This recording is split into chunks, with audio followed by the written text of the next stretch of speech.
AEW Dynamite review time, everyone. Mr. Warren Hayes right here on the Mr. Warren Hayes Show podcast on the Mr. Warren Hayes Show channel, depending on where you're deciding to listen to and watch the Mr. Warren Hayes Show. Hello, welcome. It's Thursday. We are going to be talking about last night's edition of AEW Dynamite. That's what we usually do here on the show. Thank you for being here. I hope you're having a lovely week so far. I hope it is full of good things, and that the bad things are at a minimum. And if the bad things are at a maximum, just always remember this. Fuck them. Right? There you go. There's your inspirational quote of the day. Yes, well, listen, look, usual rigmarole. If you wouldn't mind leaving a like on this video on youtube.com/MrWarrenHayes if this is where you're watching, or leaving a 5-star review on Apple Podcasts and 5-star ratings on Spotify, that would be tremendous, and I would appreciate it a great deal, and would also help grow the podcast, which is why I would be very appreciative of you just taking the time to do that. Just a little clickety-click, a little clackety-clack, and we're all done. But I feel we have a lot to talk about on the show today in regards to yesterday's, because we record this on Thursday. Today is Thursday, December 7th, right? So we record this on Thursday. I had the pleasure of being there in Montreal. Drove from my hometown all the way over to Montreal to see the show. Look, this is my fourth live AEW show, if I'm not mistaken. I think this is the fourth time. And I can't recommend it enough. I think AEW live shows are a fantastic time. And I can absolutely compare this with WWE shows. And I think I say this every time I go see one of these live shows. But maybe you're new here, or maybe it just needs repeating. Maybe it just it bears being said once again. The main difference between AEW and WWE TV tapings is that AEW puts on a wrestling show that just happens to be broadcast on television, while WWE is taping a television show in front of a live studio audience. And the experience is completely different. During the commercials, as you know, a lot of times, most of the time, or a lot of times, I don't want to say most of the time, but a lot of the time, they'll have a talent come down to the ring before the commercial, and then for the entirety of the commercial, the talent is in the ring, right? And then it starts back once they're done with the commercials, right? Well, everything goes dark. Like, the talent isn't there and isn't interacting with the audience, and the audience, the arena sort of goes dark. You have some music playing, but it's whatever. And then when we're back to television, then you get the cue from the mystery voice. You get the cue saying, "Okay, guys, we're coming back to TV. 5, 4, 3, 2, 1," and then you're back. Whereas I find Justin Roberts does a good job keeping the crowd warm during commercial breaks when there's not any wrestling, because most of the time, regardless, there's wrestling, right? So I find he does a good job when there's no match going on. I find he does a very good job at keeping keeping the energy level up, interacting with the audience, doing Instagram stuff, reading off signs. Like, it's good. Now, don't get me wrong. I'm aware that we got a wrestling, an action-heavy episode of Dynamite. Maybe I would not have the same reaction to you today in that regard if we had got one of these Dynamites from a couple of weeks ago, or mid-August or whatnot, that were very heavy on the angles and the shtick and the brochacho business. So but then again, it does go to the point of Dynamite really, AEW Dynamite shines when it's focused on what it does best. It's a great live experience when it focuses on what it does best. I cannot but not be excited. And then on top of that, here's the thing. Being in a Montreal crowd for a wrestling show is a blast. And someone told me that Taz last night said, Montreal crowds, they love everything. We'll talk about that. But it's a we're I'm going to say we because I was there, but in general, like I'm not from Montreal. I don't live there, but you know, Montreal crowds have a tendency to find they do find the humor. There's always like some goodwill in everything that's done. And they just react the way they do, knowing that, you know, everyone there speaks French and they play off of that as well. Like it's a fun time. They understand that they're also part of the show and that they're making the show fun for them as well, despite all the great stuff happening, right? So you should never miss an opportunity to see a wrestling show in Montreal. It's a blast.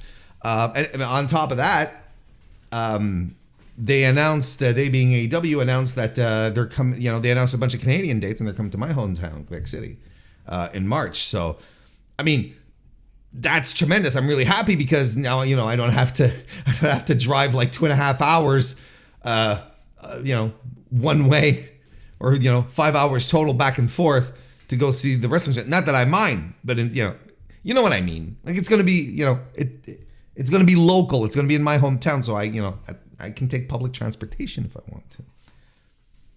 Now, the Canadian dates, I think, took a lot of people by surprise. Especially considering, you know, how iffy the previous Canadian tour was. A couple of interesting choices. Like, you know, as much as I love Quebec City, don't get me wrong. You know, I don't, look, we'll talk about this at another occasion, right? But I don't think this is going to do particularly well. The Centre Vidéotron, the Videotron Center, our big arena here, it's a big place. It's a big hockey stadium. So I think honestly, if we are able to get 3,500 people in that building, I'll be shocked, because Montreal is a huge market.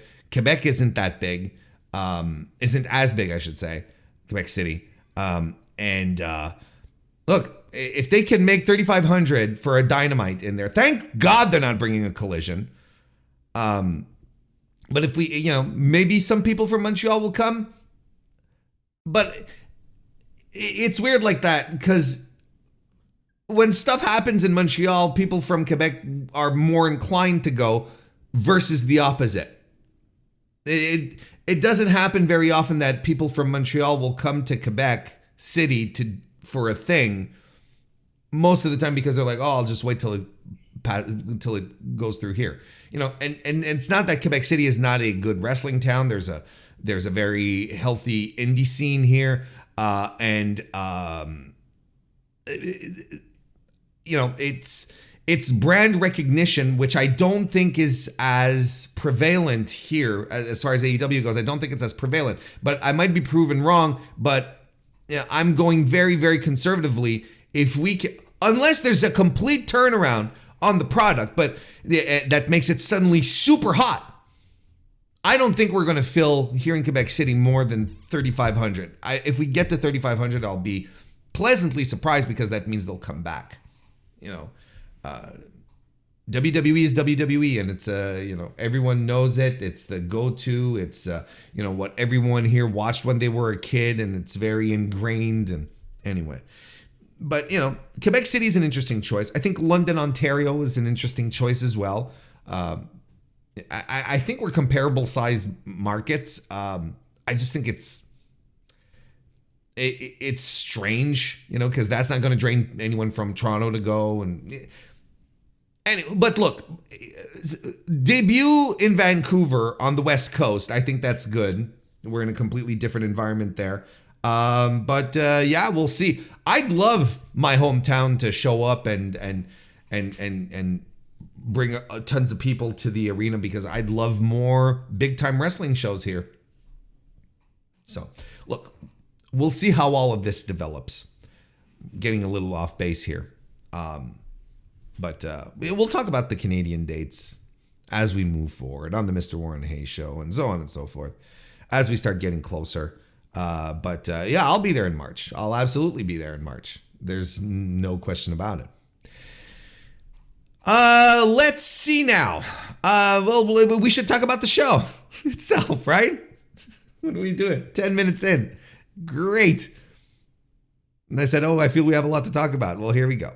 The December 6, 2023 edition of AEW Dynamite, Montreal, Quebec in the Bell Center.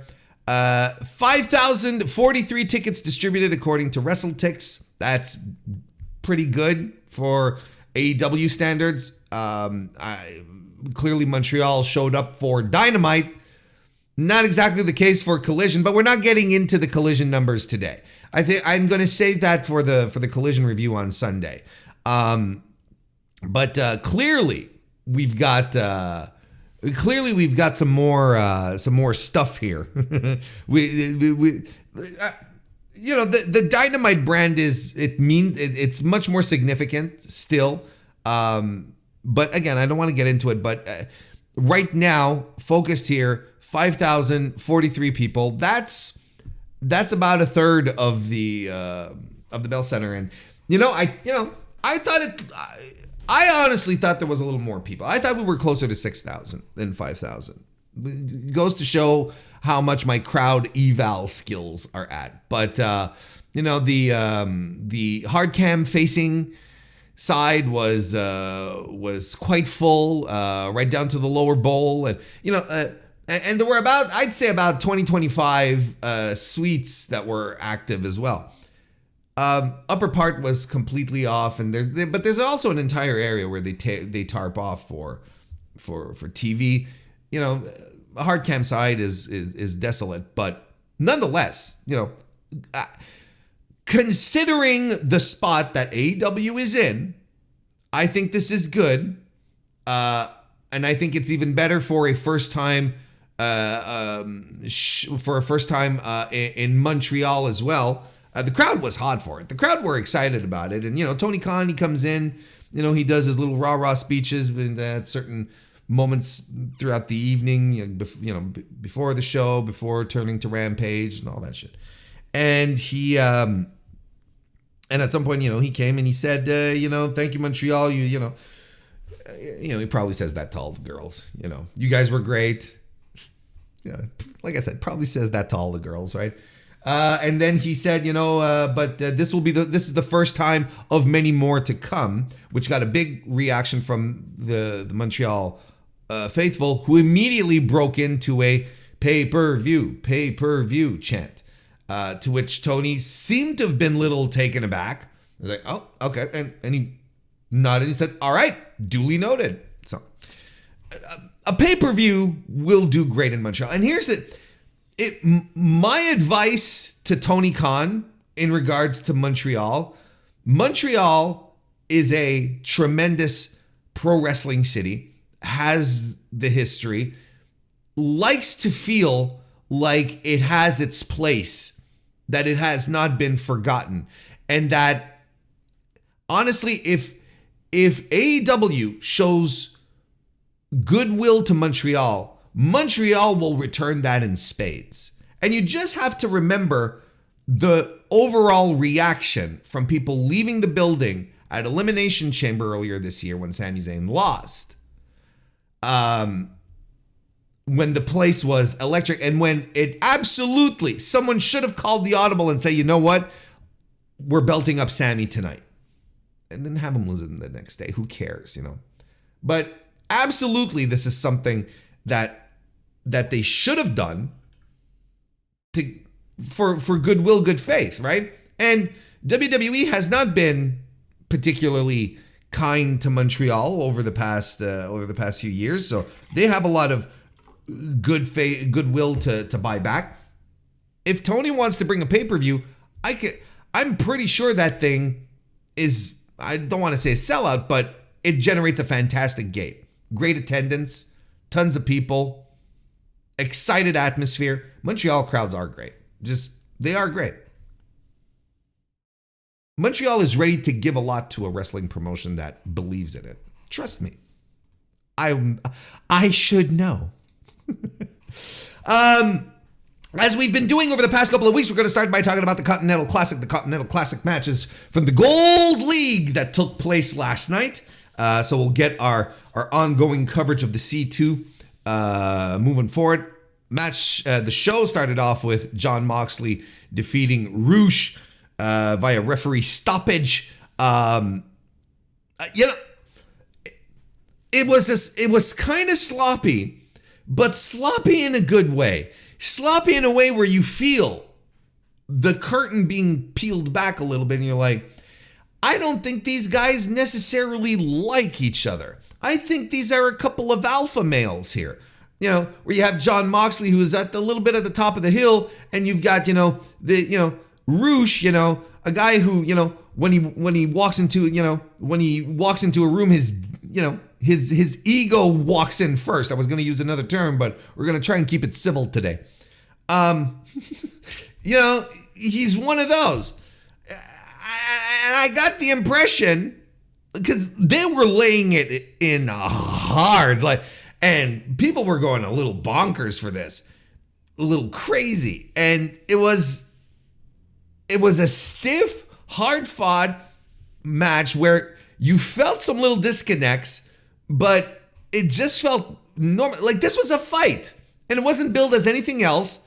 And maybe this was all part of the plan. Maybe they did talk to each other and say, hey, let's just kick the shit out of each other. And Roosh would be more than welcome to kick the shit out of someone. And Mox was certainly happy to, be able to deliver on his end.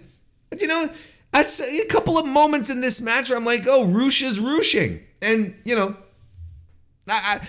not any more obvious than the finish. Just as a reminder, Mox hits a Death Rider, covers, Roosh kicks out, and then he locks in the Bulldog choke.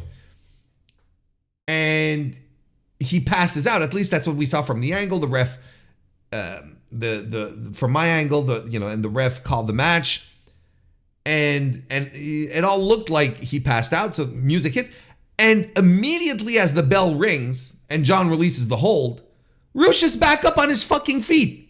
Like he's not selling the fact that he was just knocked out.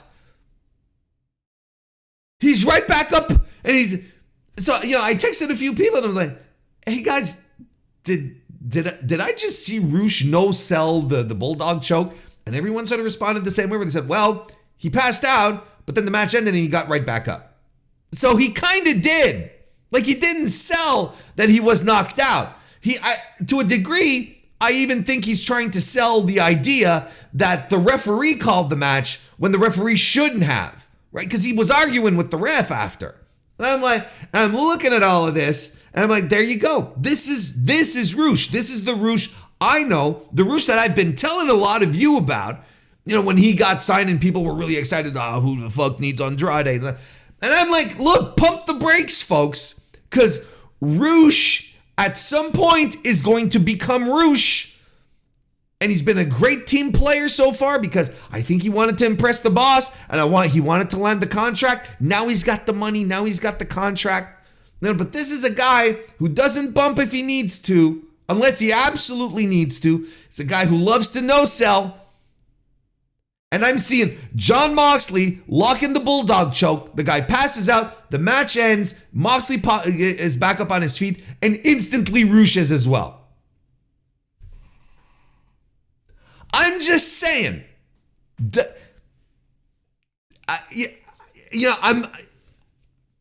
I'm not saying that this is the start of something. I'm just saying that I've seen this before.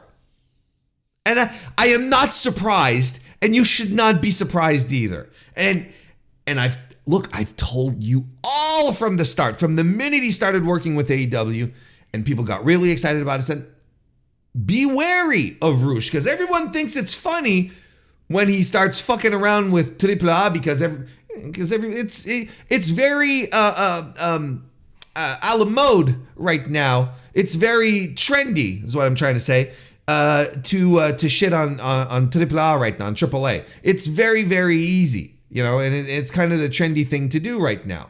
So when Roosh, there's reports that we don't know if he's going to show up. He's standing up people for money. He's quitting, but AAA didn't know he was going to, and everyone's having a good chuckle about that. I'm like, this is Roosh behavior. This is a guy who, somehow had to have surgery for his knee and could only return to Ring of Honor after his Ring of Honor contract had expired. Holy shit. That is some quite unfortunate timing for Ring of Honor.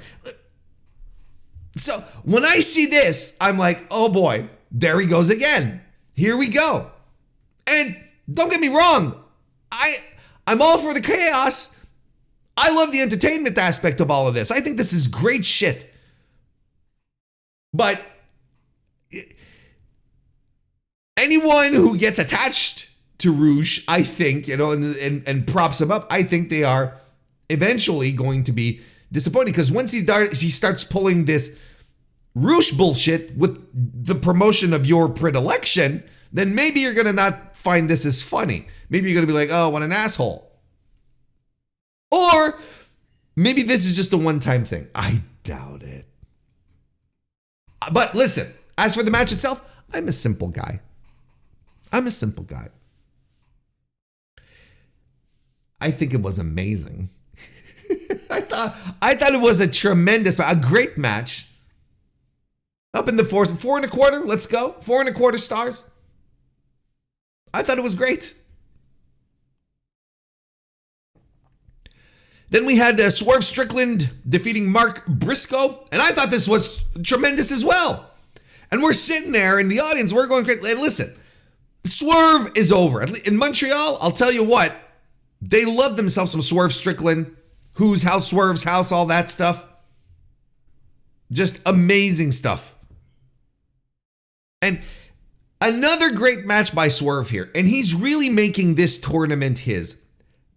A few weeks ago, after the death match, we were talking about, or even before that, right? When things were really starting to heat up with him and Adam Page, and they had that first pay-per-view match. I was sitting here and and we were talking about how great Swerve is and how I've always felt like his ceiling was world champion. And now he had the opportunity to really elevate his game, because he has all the tools. He has all the fixins. He has all the trimmings and fixins to truly be a top guy.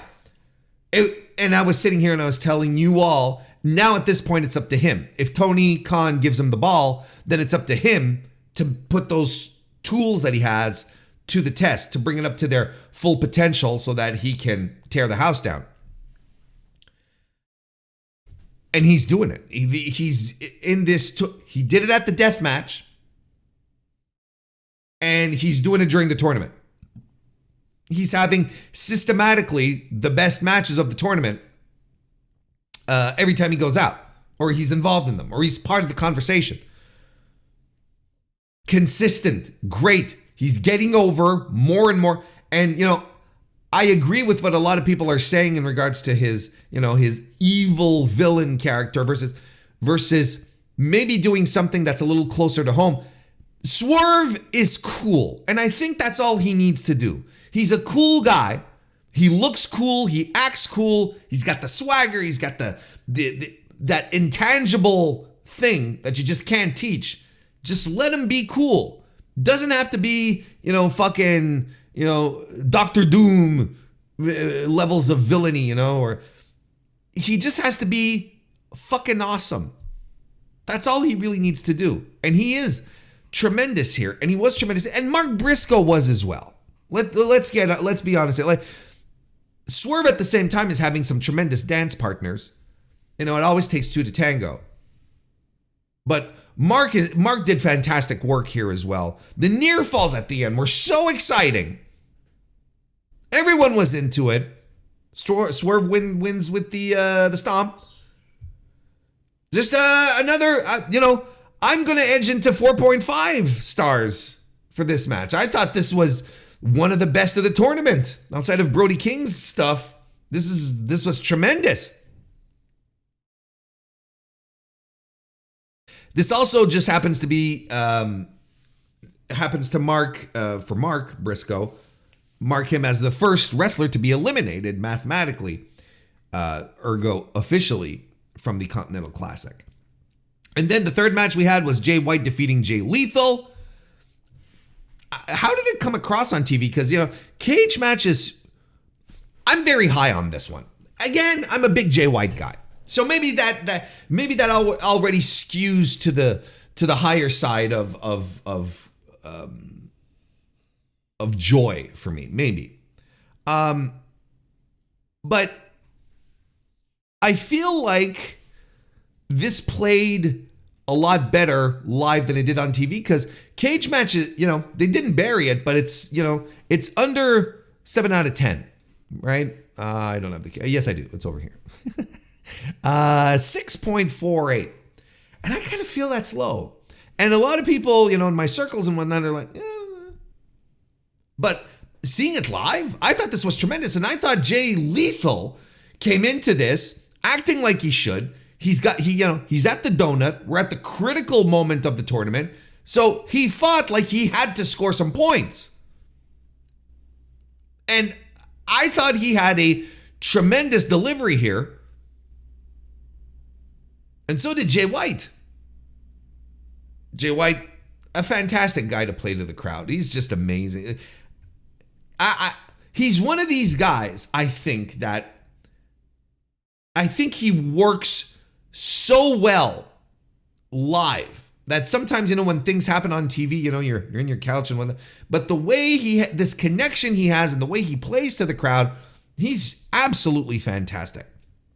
And the Montreal audience here, this was a very good example of the audience getting into the match and doing it, bringing in its own chants and bringing the understanding the absurdity of what's going on and just having some fun with it, right? Because we had two J's here. So you had, the Jay, you suck, let's go Jay chants, right? We had a rendition of oh Jay, oh Jay, oh Jay, oh Jay, which Jay White seemed to have enjoyed. But I think my favorite chant from the audience was why two J's? Why two J's? I think, that's an epitome of creativity there. As a mass, as a group of people, what are we doing here? That was tremendous. And I thought this match was very good. Maybe not as good as the two others, but I rank it pretty high. 3 3/4. I feel like I'm on an island here.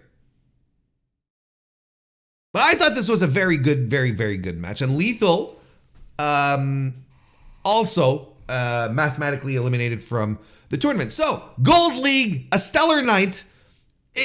Isn't it interesting how this tournament, as it has progressed, has become significantly better? Go back and listen to my reviews of the first few Continental, of the first 2 nights of the C2.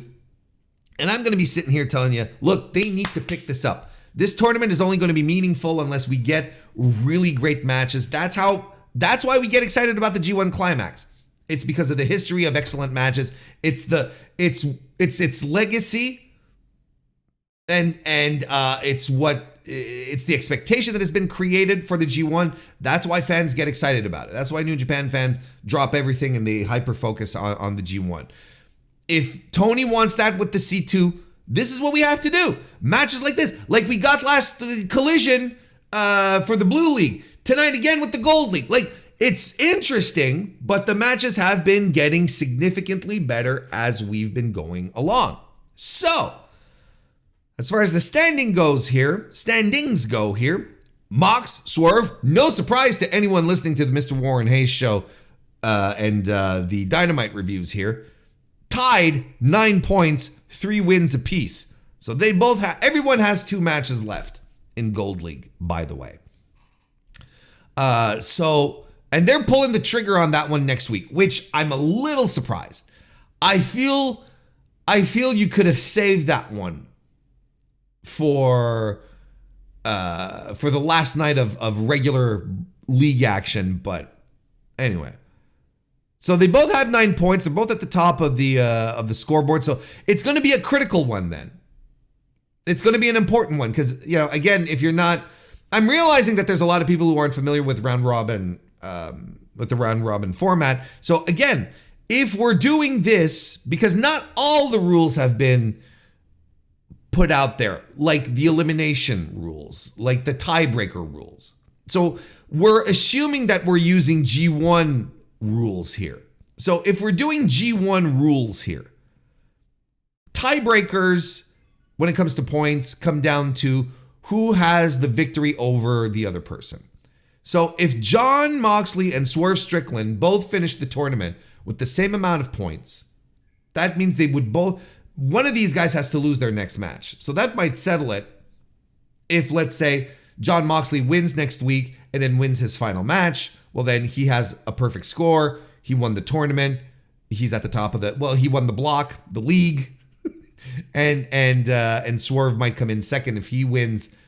If he loses against Mox and wins his last match, well, then he's in second place, because then he'll have tiebreakers with everyone else except Mox, because the tiebreaker then decides the tiebreaker is if you have the win over the guy you're tied with, well, then we move on. So the only scenario here where Gold League can end with a tie is if Jon Moxley wins his next two, Jon or Swerve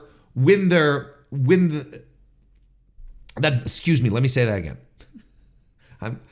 I promise, I understand this. I don't know why I'm having such difficulty getting it out there. The only way the Gold League will end in a tie is if both Jon and Swerve lose one of their two last matches. Now, Jon or Swerve are going to lose either one of them is going to lose next week's match. So that would mean that the other guy would have to lose his match the week after, his fifth match, in order to create the tie. So that's possible. But here's a scenario here. What if they go to a time limit draw and they both get a point? Then things start getting really fucking interesting. Because then we maintain the possibility of having a tie till the very end. Because the only way we can ensure that there's a tie break is if either either Moxley or Strickland lose next week. But if they go to the time limit draw and they both score a point,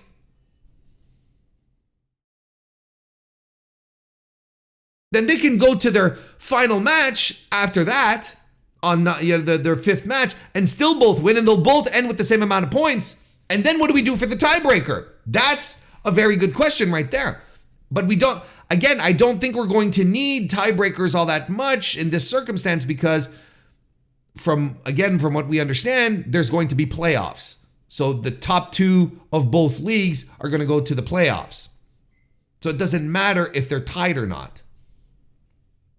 Anyway, it's very interesting now. But I absolutely see a scenario where Jon Moxley and Swerve go to a draw next week and then win their final match as well. And they both have perfect records outside of the draw blemish, which will take them to 13 points, right? If my math is okay. Right, yes.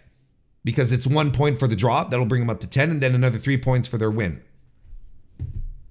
Could be just as simple as that. And then they move on to the playoffs. And we're still assuming that the playoffs are gold winner against runner-up blue, and blue winner against runner-up gold. We're still assuming that's how we're going to do this. So it's interesting. Jay White comes up in second place here with 6 points. He's got 2 wins and a loss. Mathematically, he's still in this. But he does need to win his next 2 matches to still even be in the conversation. But mathematically speaking, there is still a chance he might pull it off here. Roosh got another loss. He's 1-2-0. He's got 3 points. Mathematically, there's still possibilities, right? Like if Moxley and Swerve lose their next, it's hard to make a case for Roosh. Like I would soft eliminate Roosh at this point, because even if he wins his next 2 matches, he goes up to 9 points, right? If he wins his next 2, he's at 3 points right now. He'll go up to 9. Well, the best he can maybe do here is runner-up for the block. But it's seeming more and more unlikely because that would mean that either Swerve or Moxley would have to lose their next 2 matches and Jay White would have to lose one of his previous 2. We're getting into the nitty-gritty here of stuff. But Rush is... I'm going to soft eliminate him. Not officially. But he's... there's a lot of scenarios here that are out of his control, like either Swerve or Mox losing matches and so on and so forth to help him get a spot into at the very least the runner-up spot, and then Jay has to lose as well. There's too many moving parts. Mathematically, he's still in this, but otherwise, no. He's like it's a rough one. I'm gonna soft eliminate him. Jay Lethal and Mark Briscoe, though, they're both at 0 points, 3 losses apiece. They are officially done. They have 2 matches left, so the best they can do is 6 points apiece. They're cooked, and we're good. We're done. So these guys are officially off the board. Big red X's for them. As we mentioned earlier, Mark was the first wrestler to be eliminated from the C2. Jay Lethal on the same night with his loss. So they are no longer contenders. So honestly, look, let's be honest here. The way things are going, it's between Mox and Strickland, and Jay White or Rush might act as a spoiler here for either of the guys. That's still a possibility. You know, Jay White has had come from behind G1 wins. It's not impossible to see. So that's where we're at right now. This tournament has been getting better and better and better. Is it like a legendary thing? No. But it has improved dramatically. It's like the guys all got together and were like, no, let's do this, right? Let's get it together. And you know what? People are tuning in. You know, they're putting their money where their fucking mouth is, as per requested, and they're tuning in. Let's get into the rest of the show. After the Jon Moxley, and I hope I get everything down here. If there were things that just happened very exclusively on TV, like usually things happening on TV will also get projected onto the Tonitron in the building. So I'm pretty sure we were able to keep up with everything. But in case I'm missing something, I apologize. I didn't go back and rewatch Dynamite, going frame by frame to see if I was on TV. No, I didn't do that. After the Mox Rush match, Renee Paquette came out to interview Roderick Strong. He's there with the Kingdom. He starts talking. He talks about how he's been held back by the wheelchair. They chucked the wheelchair off the stage. They say it's time to move on. As you know, I have no use for this bullshit. If we're moving on from it, fantastic. I was not alone in having no use for this because God bless the Montreal audience, my people, my French Canadians, my guys and gals and non-binary pals from the province, all chanted in unison as Roderick Strong started talking about friendships and proxy. We all started chanting, "On s'en calisse," which is a tremendous French-Canadian cuss, which basically translates to, "We don't give a fuck." And the chant was in unison, and it was loud, and I was very proud of us. For the record, they also chanted that to Don Callis later on during the Rampage taping. On s'en calisse, because Callis sounds a lot like callous, but that was more of a joke because everyone just hates Callis, and it was more of a pun than anything else. Then we come back from commercial. Renee Paquette is waiting outside of MJF's locker room to chat him up when Hangman Adam Page shows up, he's like, "Oh, am I on frame?" He said, "Yeah, you kind of ours as well. I don't care." And I'm like, all right, cowboy shit is back. He being Page puts over the fact that he's been selling an injury over the past few weeks, and he puts Swerve's win over as well. And then Max, he appears out of the locker room. And he says, "Yeah, you know what, guys? Your match was real impressive, fighting to find out who gets the most STDs."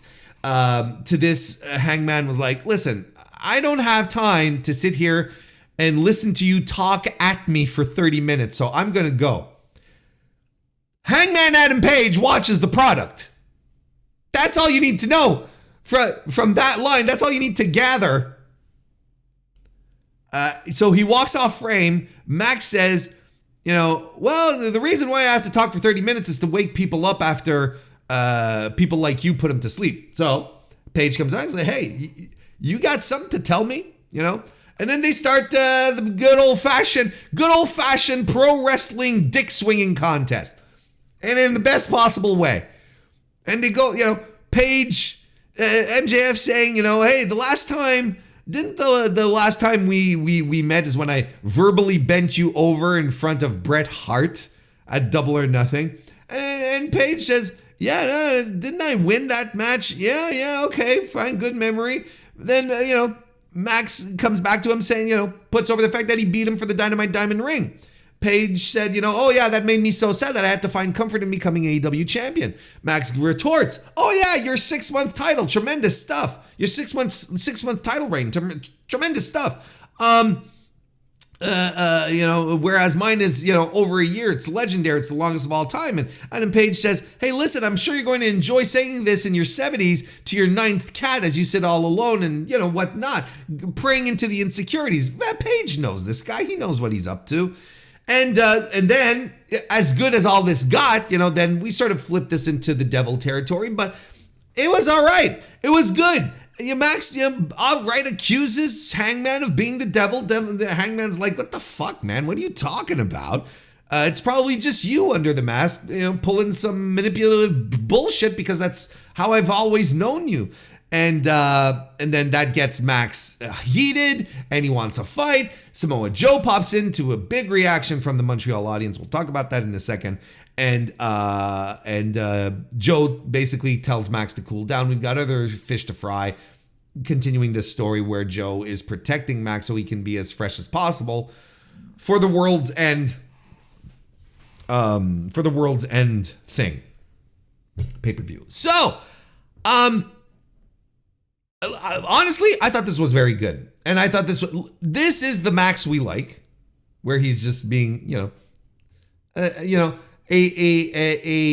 aggravating little fuck, verbal barbs back and forth, no ongoing monologues, and Paige once again shows he's got the chops and that he has the burns and whatnot. I thought both guys did very well here. I thought this was very good, and it got the attention of the audience. People were reacting to it. I don't know how well it came across on TV or whatnot, but the cat thing got a big laugh out of the audience. People enjoyed this. I enjoyed this. I thought this was a good little back and forth here. Then what happened? What happened next? Let me make sure. Here. So we had the promo. Okay, then we got Mark Briscoe versus Swerve, and then we had, and then we cut backstage again to Mariah May being interviewed by Renee Paquette.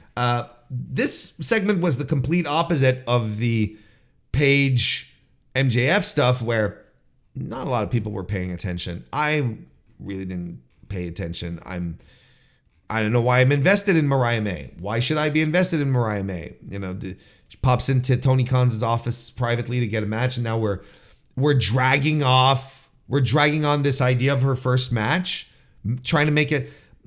I feel we're setting ourselves up. We're setting up expectations here for failure. I feel like we're creating an expectation around this match that might not live up to it, or might. Don't get me wrong, But if it doesn't, we're hyping up Mariah May's first match. Like, I don't understand it. Why? Who cares? She's a virtual nobody to most of the North American viewing audience. Yes, Stardom, etc. UK scene, yes, etc. I am familiar with the word. I myself am familiar. I'm putting myself in the shoes of someone who has no idea who this woman is. It's like, why are we making a big deal out of her first match? Oh, is she a great wrestler? Is this going to be great? Look, if she ends up with her opening match just bombing, whose fault is that? Hers, sure, because she didn't deliver. But hyping it up to the idea of it being like something that's special, well, that's on the booking. Anyway, really wasn't paying much attention to it. Not gonna lie, wouldn't have done so watching it on TV either. Then after that, then we had the alleged MJF Samoa Joe match versus the Devil's Putties. Kenny Omega started calling them putties, right? Someone sent me that on Twitter, X, formerly Twitter. I'm like, I've been calling them putties for a while. So it's kind of nice to feel justified like that. Or on the flip side, how you doing, Kenny? Welcome to the show. If there's one thing 2023 has taught me is that you never know who's listening. So this, Joe comes out and Montreal is hyped for Samoa Joe. Montreal loves themselves some Samoa Joe. Why wouldn't you? One of the biggest reactions of the night. We're doing the Joe chant and he hits the ring. The lights go off, and the lights go off not even properly. Like it's not even all that dark. We can see the putties arrive. We can see the whole shebang happen, right? Anyway, it doesn't even matter. Who cares? They surround the ring. The lights come back up. They've surrounded the ring. Joe is ready to fight them off. He's waiting. The lights go back off. We go to the Tony Tron, and MJF is backstage. He's been knocked out. Someone cracked a bottle of beer across his head, so he's not going to make it to the match. The putties disappear. The lights come back on, and Joe rushes back. And this was bullshit. And audible boos from the audience. This stunk, and we got cheated out of a match. This kind of feels like bait and switch stuff. I don't care for it. And we were ready for Samoa Joe. We were ready for Samoa Joe to do cool Samoa Joe shit. So on that end, that kind of stinks. But it all stunk. And I'm sure it stunk on TV. But I'll tell you, watching this stuff happen live, I believe is observably worse. I hated this so much. I was like, this is observable bullshit right now. I don't like this. And especially, we saw everything happening. It's not compelling. Who cares? So the idea here, this is what I want to get across here. Audience was pissed off that we didn't get to see Samoa Joe wrestle. The angle was kind of trash, so the audience was very anti-receptive to that. And I think now the idea is that, he confronted Adam Page. Adam Page likes to drink alcohol, so it's a beer bottle, so it has to be Adam Page, right? I think that's this is the swerve that we're going for. As if no one else drinks beer, right? As if no one else on that roster drinks beer. As if no one else in Canada drinks beer. You think, I don't necessarily drink half as much as I used to, a fraction as much as I used to. But if you think that French Canadians are sober and don't have a history of, come on now.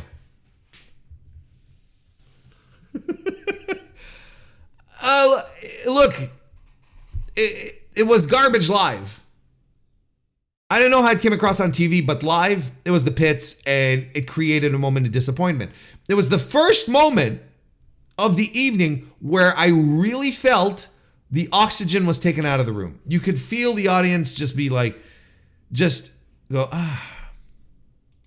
There was disappointment at the idea of Samoa Joe not wrestling. But, thankfully for for AEW. They were able to win the crowd back, which was fine.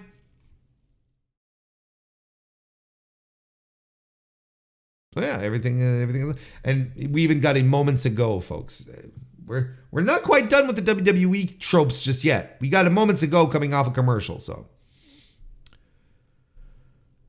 Then we get Mox and Swerve. They have like a face-to-face promo backstage, and we couldn't hear it very well. We couldn't hear it very well. So people were wadding in the audience because we legitimately could not hear. So looked fun though. Probably check it out later. Then we had Toni Storm successfully retaining the AEW Women's World title against Skye Blue. Ben Mankiewicz? I'm not sure how to pronounce it. The guy from TCM, right? He does a thing. They have some corporate synergy going on here on the Turner Warner Bros. Discovery stuff. Where he introduces her like a movie starlet or whatever. I promise you, no one in the Bell Center knew who that guy was. No one.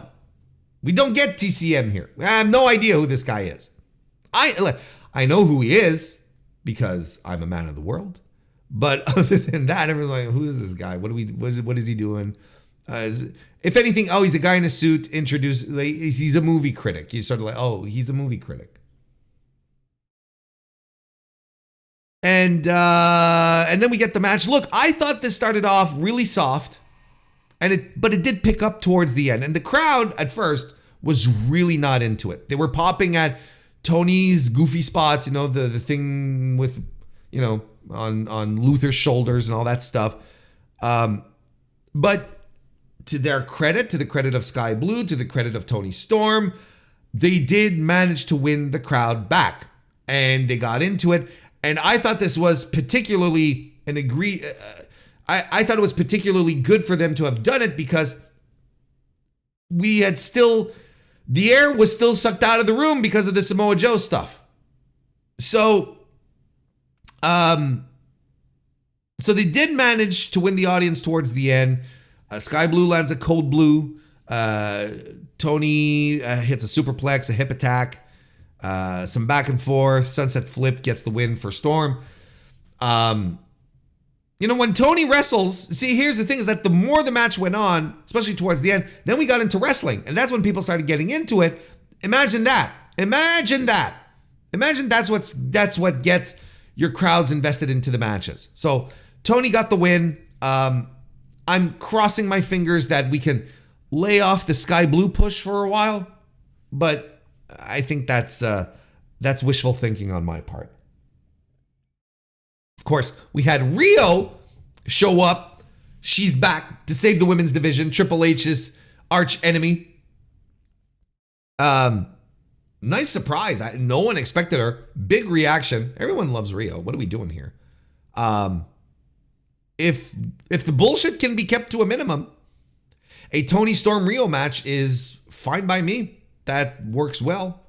Book that for World's End. I'll take that over another Skye Blue rematch anytime. And then the main event, right? That's all that was left. We had the Jay White match. Let me make sure I'm not forgetting anything. We had the Jay White Switchblade, Jay White, Jay Lethal match. And yeah. And then we got the Rampage card where I found out that I got to see Bryan Danielson versus Daniel Garcia 2. Right, it's 2, 3. Anyway, their newest match, tremendous, by the way. Yeah, it's not the match you expect, but it is tremendous.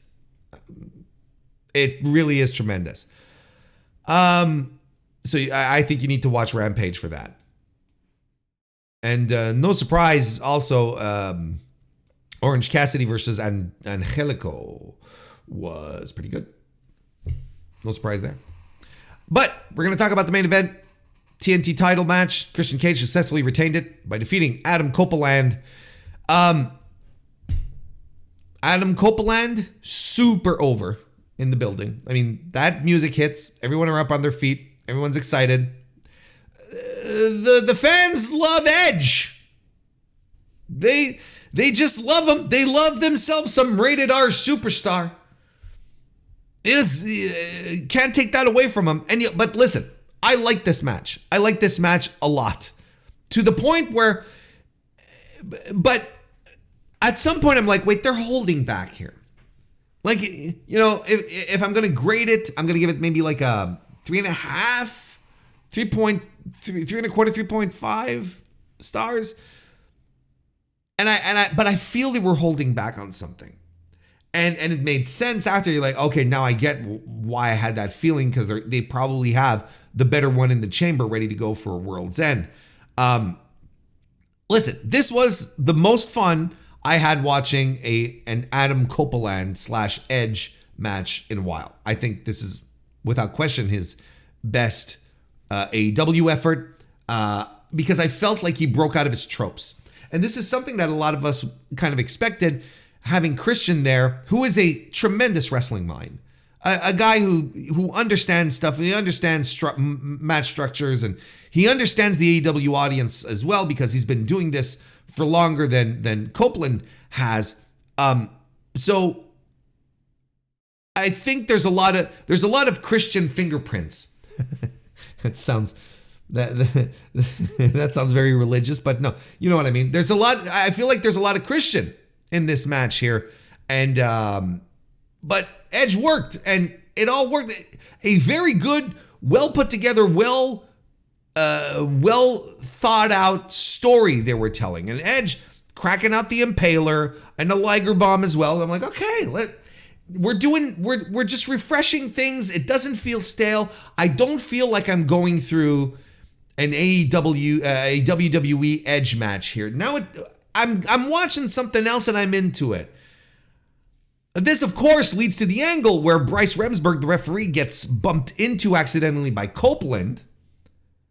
And as he's sort of recovering from the soft bump, Christian sort of looks at him and kicks him right in the no-nos.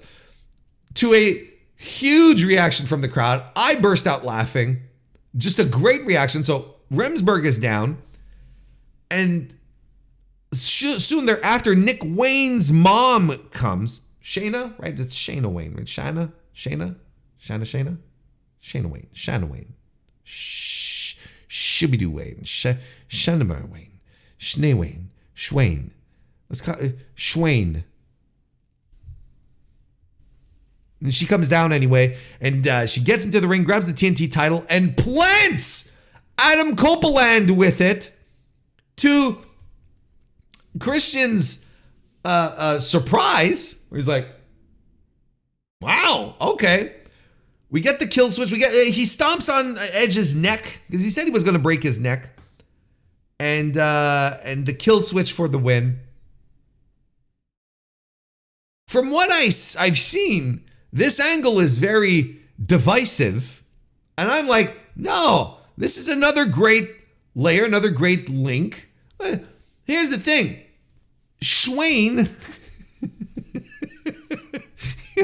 Nick Wayne's mom, was in the ring when watching Adam Copeland concerto Nick, her son, who she's estranged from, sure, but still her son that she's been trying to win back.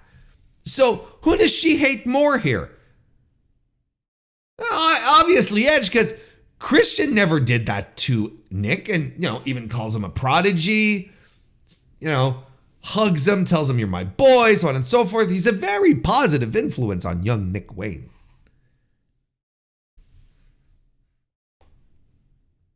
And look at Christian go, man. Look at Christian go. He was telling, of course, everyone's fantasy booking or fantasy something with this. And it's just like, there he goes. Christian is an unstoppable heel. Everything that he touches is just tremendous. And just when you think things are getting a little slow, a little off, it's like, boom, something happens here. So yes, it, skews the match a little bit, where people are like, oh, that completely ruined the match for me. I'm like, nah, this is kind of good. This is kind of good because it all makes sense. It all connects. I understand why Nick Wayne's mom would be terribly pissed at Edge. I completely get it. I don't know if she's going to be part of the patriarchy. I don't know if Nick Wayne has a new stepdad, if you know what I mean. But you know Christian is going to lean into that, and it's going to be tremendous. And I'm excited for it. And this is going to lead to something for World's End, as I said. You feel it, right? This is not done. This was a stepping stone where, we're establishing Christian can't really get the job done all by himself. And it was a very good match. I thought it was a solid main event. I think the angle is tremendous. Makes a lot of sense. Ends the show on a great note. It works. It just works. And people hate Christian. Let me tell you. I was up cheering, applauding. People, they don't like that Christian guy. Christian Cage, as opposed to a Christian guy. We are going to wrap up today's review of AEW Dynamite. Thank you, everyone, for joining me, for allowing me to regale you with my thoughts. I will be back Sunday with the Collision review. Looking forward to doing that. Hope you all have a great rest of your week. Thank you very much for being here. Like, subscribes, and all that, and reviews. We'll see you next time. Bye.